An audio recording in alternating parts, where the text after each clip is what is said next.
My dear brothers and sisters, please subscribe the Gospel Life channel. Thank you. கிறிஸ்துவுக்குள் அன்பான சகோதர சகோதரிகளே, இன்றைய நற்செய்தி உங்களுக்காக.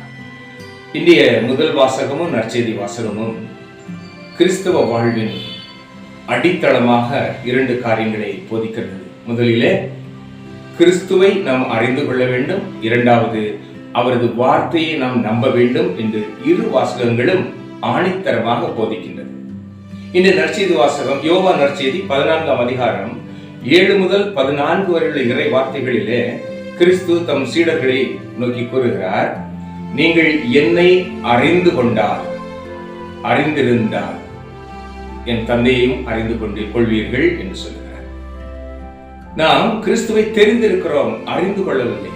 உதாரணமாக அன்னை தெரசாவை நான் தெரிந்திருக்கிறேன், அறிந்து கொள்ளவில்லை. எவ்வாறு தெரிந்து கொண்டேன்? செய்திகள் வழியாக, அவர்கள் செய்த செயலாற்றிய காரியங்கள் எல்லாவற்றையும் பிறர் பேசி மறைவுரைகளிலே கேட்டு தெரிந்திருக்கிறேன்.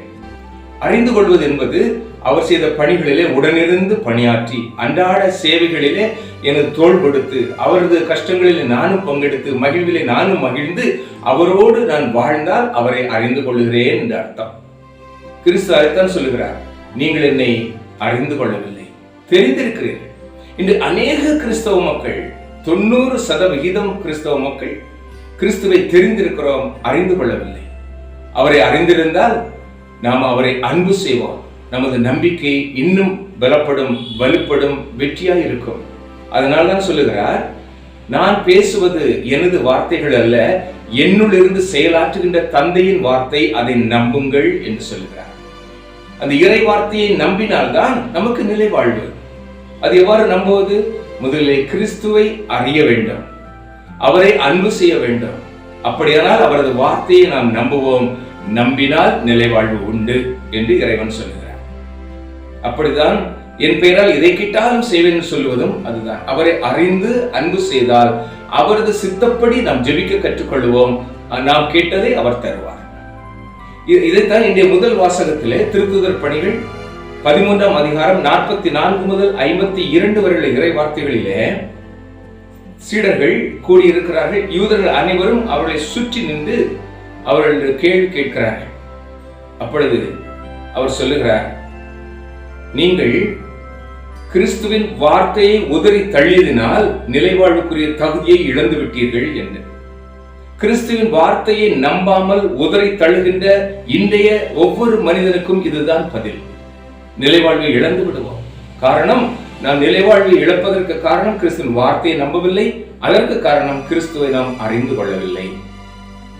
இவ்வாறு அறிந்து கொள்ளாத அந்த யூத மக்கள் அந்த சீடர்களை அவர்கள் மிகவும் கஷ்டப்படுத்த, அவர்களை உடைக்க என்ன செய்தாங்கன்னா, இறை வார்த்தை சொல்லுகிறது, அந்த நாட்டின் பெண்களையும் உயர் மதிப்புள்ள குடிமக்களையும் தூண்டிவிட்டு அவர்களுக்கு எதிராக பொய் சாட்சி களங்கம் கற்பித்து அவர்களை ஊரில் இருந்து விரட்டி விடுகிறார்கள் என்று இறைவார்த்தை சொல்கிறது.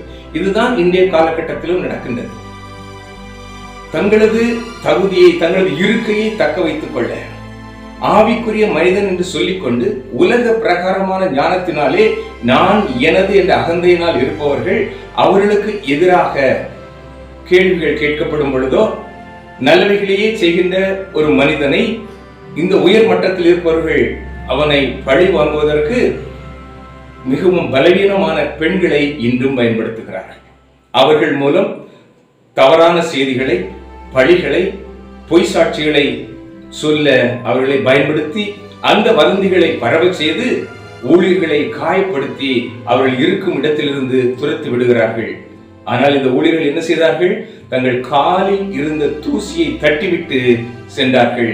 ஊழியர்களோ தூய ஆவியினால் நிறைந்து பெரும் மகிழ்ச்சியுடன் தங்கள் பணியை செய்தார்கள் என்று முதல் வாசகம் கூறுகிறது. அன்பானவர்கள், இதற்கு நான் சாட்சி, உங்களுடைய அன்பு சகோதரன் நான் சாட்சி.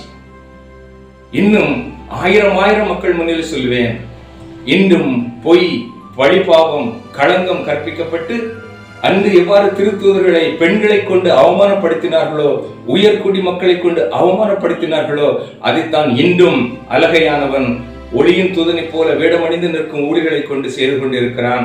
அவர்களுக்கு இந்த தூசி பதில் சொல்லும், ஆனால் ஊழியர்களோ தூய ஆவியால் நிறைந்து பெரும் மகிழ்வுடன் பணிகளை செய்தார்கள், இன்னும் செய்வார்கள். ஆண்டவர் உங்கள் சகோதரர் என்னை இன்னும் பலப்படுத்தி வலுப்படுத்தி அவரது பணிக்காக பயன்படுத்த உங்களையும் நீங்களும் ஆண்டவருக்கு உகந்தவர்களாக பரிசுத்தத்தோடும் உண்மையோடும் உத்தமத்தோடும் அர்ப்பணத்தோடும் ஒவ்வொருவரும் அழைக்கப்பட்ட நிலையிலே பணி செய்யும் பொழுது இந்த உலகமே எதிர்த்தாலும் நம்மை அவமானப்படுத்தினாலும் நமது பரிசுத்தமும் ஆண்டவரோடு இணைந்து வாழும் பொழுது நம் யாருக்கும் தலைவணங்க தேவையில்லை. ஆண்டவர் நம்மை வழி நடத்துவார். நாம் செய்ய வேண்டியது 2 காரியங்கள். கிறிஸ்துவை அறிவோம், அன்பு செய்வோம், அவருடைய வார்த்தைகளை நம்புவோம், நிலைவாழ்வை சுதந்திரித்துக் கொள்வோம். ஜெபிப்போமா. எங்கள் அன்பு தந்தையே இறைவா, எங்கள் அழைத்தவரே, உமது திருக்குமாரன் வழியாக எங்களுக்கு மீட்பை தந்தீரே, சிலுவையில் இரத்தம் சிந்தி எங்களை கழுவி சுத்தமாக்கினீரே. அப்பா, உமது அன்பின் வல்லமையுள்ள விலையேறப்பட்ட திரு வார்த்தைகளை நாங்கள் நம்பவும் அதன் வழியாக நிலைவாழ்வை சுதந்திரித்துக் கொள்ளவும், தந்தையாம் இறைவன் பேசுகின்ற வார்த்தைகளைத்தான் இயேசப்பா பேசினார் என்று நாங்கள் உறுதியாக நம்பி அதன் மூலம் தந்தைக்கு மகிமை சேர்க்கவும் எங்களை வழிநடத்த வேண்டும் என்று அன்னை மரியாளோடு சேர்ந்து துதித்து ஒப்புக் கொடுக்கிறோம் நல்ல பிதாவே, ஆமென். அன்பானவர்களே, இறைவன் நமக்கு நிறைவான வளமான செழிப்பான இறை வார்த்தையை விவிலியமாக தந்திருக்கிறார். அனுதினம் வாசிப்போம், இயேசுவை அறிவோம், அன்பு செய்வோம், நம்பிக்கையில் வளருவோம், நிலைவாழ்வை சுதந்திரித்துக் கொள்வோம், இந்த நாளையும் இனிய நாளாக்குவோம். ஆமென்.